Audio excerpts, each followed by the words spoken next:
नमस्कार दोस्तों, ज्ञान लो में आप सभी का स्वागत है। अक्सर पाया जाता है कि हम सामान्य जीवन काल में हमेशा साधारण बातों को और उलझा देते हैं, उन्हें और कठिन बना देते हैं। यहाँ तक कि हम सभी अपने जीवन काल में सामान्य ज्ञान का उपयोग करते ही नहीं हैं। वो कहते हैं ना, common sense is not so very common. It's not common. दोस्तों, मैंने बहुत बार मेरे छात्रों को और निवेशक संगोष्ठी में, सेमिनार में यह बात हमेशा कही है और मैं आप सबके साथ ये बात आज साझा करने जा रहा हूँ। एक बहुत मजेदार चीज है जो मैं आपको बताने जा रहा हूँ, जिसे मैं लक्ष्मी की परिभाषा कहता हूं, लक्ष्मी का फंडा। चूंकि ये वीडियो पारस्परिक संवाद अर्थात इंटरैक्टिव नहीं है, बातचीत मैं आपसे नहीं कर सकता, फिर भी मैं कुछ प्रश्न करूंगा, आप सब उसका उत्तर अपने दिमाग में ही बोलें या किसी पेन पेपर पर लिख के रखें। और मैं जो उत्तर आपसे चाह रहा हूं ना दोस्तों, मुझे पूरा विश्वास है कि वो अंत में ही आएगा। तो दोस्तों, आ जाते हैं मेरे प्रश्न में। दोस्तों, मुझे ये बताएं कि लक्ष्मी का अर्थ क्या होता है, अर्थात हम लक्ष्मी किसे कहते हैं, इसका पर्यायवाची शब्द क्या है। समान शब्द पैसा, रुपया, धन, दौलत, सोना। मैं जानता हूं दोस्तों, ये सारी बातें आपने सोच ली होंगी। चलिए मैं बताता हूं दोस्तों, लक्ष्मी हम हमारे घर में हमारी माँ, बहन, बेटी को भी कहते हैं। सही कह रहा हूं ना? ठीक है, तो अब बताएं, जब कभी भी आपने अपनी बहन की शादी की हो, बेटी की शादी की हो, या आने वाले कल में करने जा रहे हो, तब दोस्तों आपने क्या देखा, अर्थात जब तलाश की तो आपने क्या क्या चीजें देखी। लड़का पढ़ा लिखा है कि नहीं, परिवार वाले कैसे हैं, क्या करते हैं, उनका व्यवहार कैसा है, उनका परिवार कितना अच्छा है, उनके संबंधी कैसे हैं, आप ही के शहर में है कि नहीं। अनगिनत बातें, यहाँ तक कि बड़े व्यापारिक परिवार गुप्तचर अर्थात जासूसी सेवाएं भी लेती हैं और ठोक बजा के पता करते हैं कि परिवार कैसा है। जिस घर में मैं मेरी बेटी का हाथ देने जा रहा हूँ, बहन का हाथ देने जा रहा हूँ, क्या वो जगह ठीक है कि नहीं।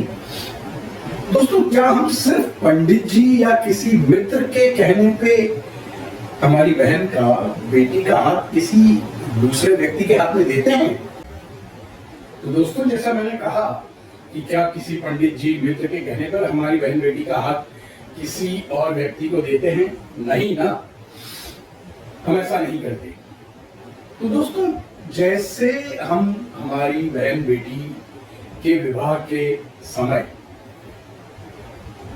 इतनी सावधानी से काम लेते हैं, इतना ध्यान रखते हैं, तो क्या यही सावधानी जब हमारे जेब में रखी हुई लक्ष्मी, बैंकों में रखा हुआ हमारा धन, जब हम ये लक्ष्मी किसी और को देते हैं, अर्थात जब इसका निवेश करते हैं, तो क्या ये सारी बातें देखते हैं कि परिवार कौन सा है, अर्थात टाटा का परिवार है, बिरला का परिवार है, अंबानी का परिवार है या अदानी का परिवार है, लड़का कैसा है, अर्थात अनिल अंबानी है, मुकेश अंबानी है, गौतम अदानी है या रतन टाटा है।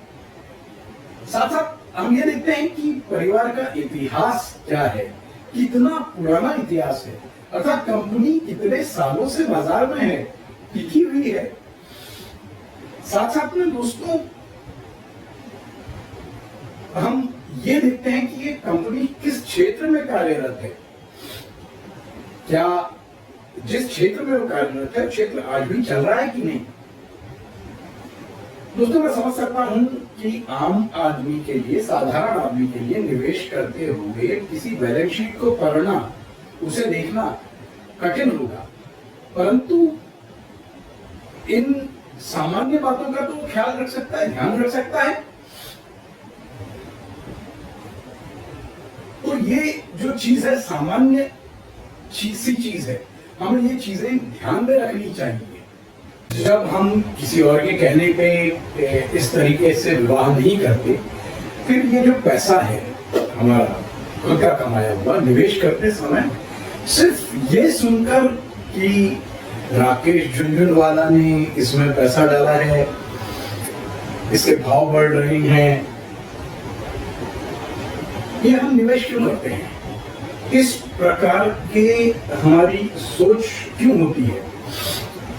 ठीक है दोस्तों, एक बात बताओ, विवाह के समय आप ब्राह्मण मानिएगा या कोई बाप या भाई अपने जवाई या जीजा से पूछता है कि भाई आप मुझे बच्चे कितने दोगे और कब दोगे, कितनी जल्दी दोगे?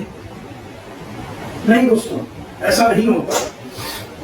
फिर हमेशा दिखाया गया है कि पैसा निवेश करते वक्त आप ये चाहते हैं कि भाई मुझे 12% मिले, 15% मिले, 20% मिले, वो भी आज मैंने निवेश किया, कल से बाजार देखने लगता हूँ, शेयर बाजार देखने लगता हूँ, जिस कंपनी में मैंने निवेश किया है उसका भाव मैं रोज देखता हूँ कि जल्दी से जल्दी मेरा पैसा बढ़ जाए। दोस्तों, एक पुरानी मारवाड़ी कहावत है कि दोस्तों, अगर कोई व्यक्ति किसी गद्दी पर सिर्फ 36 महीने शांति से गुजार दे तो उसका व्यापार अपने आप चमकेगा, अपने आप उसे लाभ होगा। और इधर तो मैं आज पैसा डाल रहा हूं और मैं कल से बाजारों की तरफ देखने लगता हूं, भाव देखने लगता हूं। क्या ये उचित है? इसलिए दोस्तों, समझदार बनिए और पैसा निवेश करते समय इन सभी साधारण बातों का ध्यान रखो। आपको कभी नुकसान नहीं होगा, आप कभी मुश्किल में नहीं आएंगे। साथ ही दोस्तों, क्योंकि आज रक्षा बंधन है, आप सभी को इस पवित्र बंधन की अनेक अनेक शुभकामनाएं। मैं आशा करता हूं कि आप सभी आज, जैसा मैं जान रहा हूं, समझ रहा हूं कि हम सभी को आज करीब 1.5-2 वर्षों बाद यह समय प्राप्त हुआ है कि हम हमारे पूरे परिवार के साथ मिलकर इस त्योहार को मनाएं। बड़ा पवित्र मौका है, अच्छा समय है। आप सभी से मेरी विनती है, खुशी खुशी उल्लास के साथ आप ये त्योहार मनाएं और हमेशा स्वस्थ रहें, सुरक्षित रहें। नमस्कार।